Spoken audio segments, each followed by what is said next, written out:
প্রায় 1,30,000 Facebook page আর account থেকে প্রত্যক্ষ এবং পরোক্ষভাবে ছড়িয়ে দেওয়া হলো 4টি সহিংসতার ভিডিও। তারপর দাবি করা হলো বিএনপির মনোনয়ন না পাওয়া নেতা কর্মী সমর্থকদের বিক্ষোভ চলছে। পরে দেখা গেল কোনো ভিডিওই আসল নয়, সবগুলো এআই দিয়ে বানানো। ওদিকে সাবেক মার্কিন প্রেসিডেন্ট বারাক ওবামার ব্যবহৃত গাড়ির ছবি ফেসবুকে পোস্ট করে গুজব ছড়ানো হলো এটি নাকি বিএনপি চেয়ারপারসন বেগম খালেদা জিয়া এবং বিএনপি ভারপ্রাপ্ত চেয়ারম্যান তারেক রহমানের জন্য বুলেট প্রুফ গাড়ি।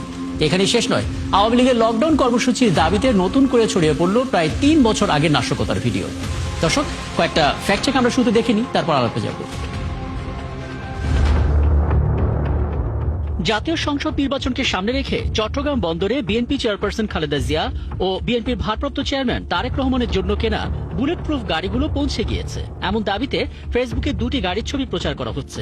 ছবিগুলো অন্তত 3টি ফেসবুক পেজ থেকে 2 শতাধিক শেয়ার হয়েছে। তবে ফ্যাক্ট চেক করে দেখা গেল দাবিটি মিথ্যা। মূলত যুক্তরাষ্ট্রের সাবেক রাষ্ট্রপতি বারাক ওবামার ব্যবহৃত সাঁজোয়া সামরিক বাসের ছবির সাথে ইন্টারনেট থেকে সংগ্রহকৃত আরেকটি বুলেট প্রুফ এসইউভি গাড়ির ছবি ডিজিটাল প্রযুক্তির সহায়তায় যুক্ত করে এই মিথ্যা দাবিতে প্রচার করা হয়েছে।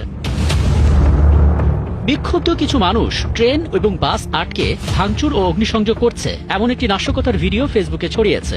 দাবি করা হয়েছে জাতীয় সংসদ নির্বাচনে মনোনয়ন না পেয়ে বিএনপির নেতা কর্মী সমর্থকরা বিভিন্ন স্থানে বিক্ষোভ করেছে। তবে ফ্যাক্ট চেক করে দেখা গেল ভিডিওটি আসল নয়। কৃত্রিম বুদ্ধিমত্তা প্রযুক্তির সাহায্যে তৈরি এই ভিডিওকে মিথ্যা দাবিতে প্রচার করা হচ্ছে। এই ভুয়া ভিডিওটি 63,000-এরও বেশি শেয়ার হয়েছে। 1,24,000-এরও বেশি পৃথক অ্যাকাউন্ট থেকে প্রতিক্রিয়া জানানো হয়েছে।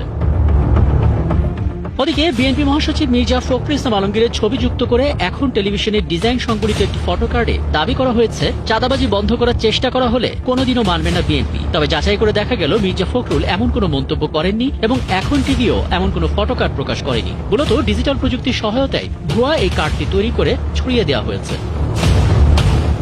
এর মাঝে ঢাকায় আওয়ামী লীগের লকডাউন শুরু হয়েছে এমন দাবিতে অন্তত 4টি ভিডিও ছড়িয়ে পড়েছে। প্রতিটি ভিডিওতে নানামুখী সহিংসতার ছবি দেখা যাচ্ছে। ভিডিওগুলোকে নিখুঁতভাবে বিশ্লেষণ করে দেখা গেল এগুলোর কোনোটাই সাম্প্রতিক সময়ের নয়। একটি